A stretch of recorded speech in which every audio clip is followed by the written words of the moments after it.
Hello, this is Tea and Toast. That's Greg. And that's a new holding screen, isn't it? that he made. I'm Jason, and today we're talking about the Oscars. Oh.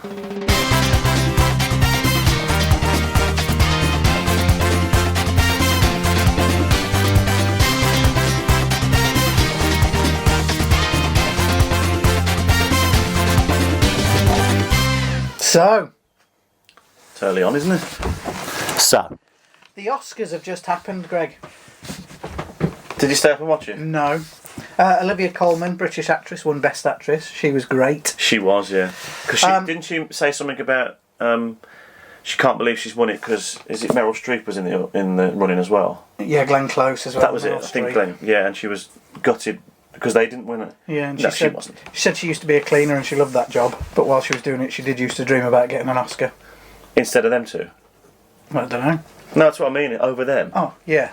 But anyway, the Oscars was hostless this year, Greg, because if you remember, there was a little bit of controversy about Kevin Hart and the things that he tweeted a long time ago. All right. So he stepped down from being a host of the Oscars. Yeah. The last time the Oscars was hostless was 30 years ago, Greg. 30 years ago. Isn't it strange that they've never done it hostless since? I wonder why. I wonder why. Let's discuss. Let's discuss. In 1989, the Oscars were hostless. And to make up for that... Let's tell them what hostless means, just in case you don't quite understand it. Well, there was no host. Yes. And to make up for that, they came up with an idea of having a massive opening number. The opening number in question was produced and choreographed and all that stuff by a producer called Alan Carr. And it featured... Alan Carr? Not that Alan Carr. Hollywood producer Alan Carr. And it featured a young actress called Eileen Bowman, who was dressed as Snow White. Right, now there's the one problem there, isn't there? And the problem I would imagine, Jason, without me even discussing this with you, is did they ask the world famous global phenomenon Walt Disney if they could do that? No, they did not. All right, that'll be it then. And we'll come to that in a moment. Right. But first, I'd just like to share a tiny little clip of Eileen Bowman as Snow White.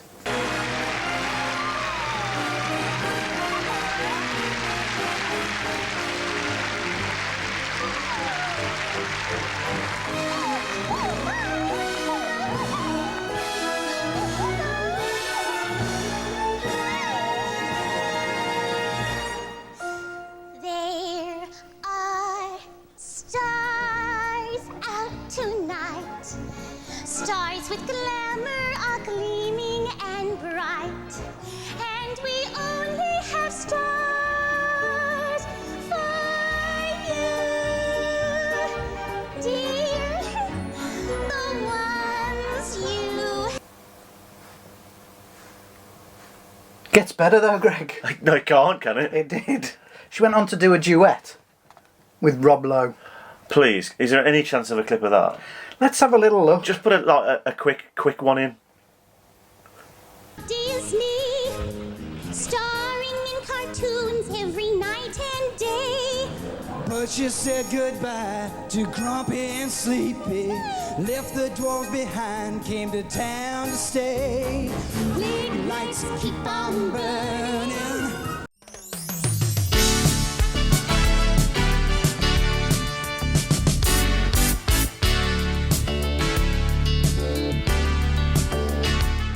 So yeah, before 1989, Amazing. there was no red carpet, and you get all that coverage on the E! Entertainment channel that goes on for... Does your wife watch it? No. Oh, well, yeah. It's on from the start. I mean, there's only so many times you can see someone wearing a dress. And that's it. Oh, look at that, isn't that lovely? It's the same as the other one. Isn't that one lovely, though? Yeah, but it's just the same. It's a dress. They do look nice, though, don't they? Anyway, he introduced that, Greg. I've already inquired. He also got rid of the phrase, and the winner is, and introduced the phrase, the Oscar goes to. And that is still used to this day too. And the Oscar goes to... Greg and Jason for outstanding commitment to entertainment over the last 3... How long have we been doing this? too long, Jason.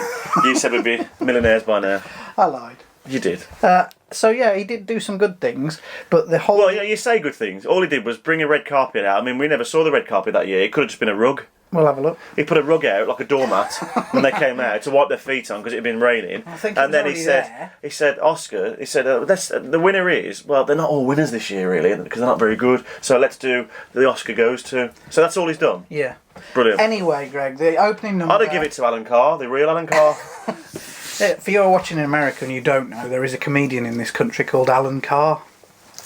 And he would have done a better job, probably. Probably, yeah. There is one bizarre bit at the end, which I don't know was supposed to be part of it or not, where a bloke crawls down the stairs to retrieve the shoe of the actress whose name escapes me. Who's doing the first presenting. Come on. And he grabs the shoe and attempts to throw it to her, and it goes into the orchestra pit. Now, I don't know if that was part of it or if it was just... bizarre. Thrilled to do the Oscars if they could just come up with an entrance. And think of it, more than 1.5 billion people just watched that. Oh, God. Oh. Anyway, it lives in infamy. Infamy. They've all got it in infamy. And it didn't go down well at the time. The shoe, it went right down. No, the whole opening ceremony didn't go down well. Did you see their faces? If you've never seen this clip, please put it on YouTube because we was just watching it and the clip where because Snow White actually comes in from the back through the audience and starts shaking all these like celebrities' hands and they all look at her. But Sigourney Weaver's like, please don't come to me. Tom Hanks is Hanks in goes. bits. He's laughing his head off. He can't believe what's happening. Anyway, it didn't go down well with anybody. Disney in particular were not impressed. Why, Jason? Because they used Snow White without their permission, and she didn't look that great in it, did she? She didn't sound that. I don't imagine Snow White sounding like that. They launched a lawsuit against the Oscars. Was she on helium? For using Snow White without their permission. There was a letter written to the Oscars board by lots of the prominent actors and actresses at the time. Molly really doesn't like this particular Snow White. It was the voice, I think, because it was so high. And they wrote basically a letter that said, you know, you've made the Oscars look ridiculous when we should be honouring all the people that have put so much hard work into making films and everything this year. And the producer, Alan Carr, basically went into hiding afterwards, became a hermit. Nobody really saw him after that for a while. Well, to be fair, you're not gonna walk down the Hollywood Boulevard, are you, saying, "Hey, did you see what I put on last night?" But he must have thought before it went on, this is going to be amazing. Well, I mean, it's the thing, isn't it? You know, you sat there, you got all these ideas, you've probably been given a massive budget. Because there is no host, so let's go full out on the set and everything and dancers. Well, there's money's no option. Let's get Snow White actress in. Well, Disney's lawsuit demanded unspecified damages for copyright infringement, unfair competition and dilution of their business reputation. The president of the Academy at the time immediately issued an apology to the studio and the lawsuit was subsequently dropped. What? They just said sorry and that dropped it? Yeah. But there you go. In a letter to the producer, he was thanked by a few people, saying that he'd delivered, but then 17 people, including the actors Paul Newman, Gregory Peck, Julie Andrews, Billy Wilder and Joseph L. Mankiewicz, signed the letter I was talking about that said it was an embarrassment to both the Academy and the entire motion picture industry. Wow. So there you go. That was the Oscars of 1989. Incidentally, what won Best Picture that year? Snow White. No. Kind of overshadowed by all of that nonsense was Rain Man. Did particularly well and won about 4 Oscars that year, I think. So I think Disney have been quite clever there, if I'm honest. Why? Because it is still advertising, isn't it? It might not be very good, but it's still... I wouldn't... If you owned Snow White, would you like people to think that was the actual Snow White? No. There you go. So that was the Oscars of 1989.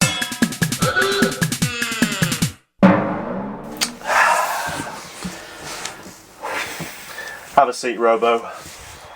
Let's get this party started. Here we go then. Be around all the offices again. I wonder if factories, you know, before they go in to do all their hard work in the factory, I wonder if they say, did you hear Greg's joke late yesterday? Or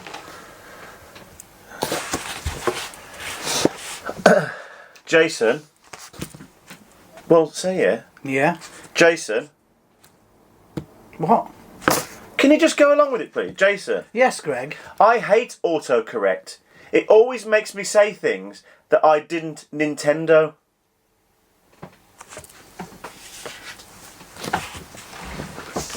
Only Twix wherever you go. Only Twix wherever you know. You need the longer lasting smile of the longer lasting snack. That's the difference in the Twix in the Twin Twix pack. Crunchy shortcake, delicious caramel, covered in thick milk chocolate. Longer lasting snack with a longer lasting knack of making you smile. It's the Twin Twix pack. The longer lasting smile of the longer lasting snack. That's the Twix, the longer lasting snack. We are the Westminster Piggies, a family of beautiful porcelain pigs. We'll give them this wobbly water, a cart of multitude boots. £3 opens a piggy bank savings account. £1 covers membership. For that, your child gets Woody. Then, every 6 months, if they've saved enough, they get the next piggy bank free.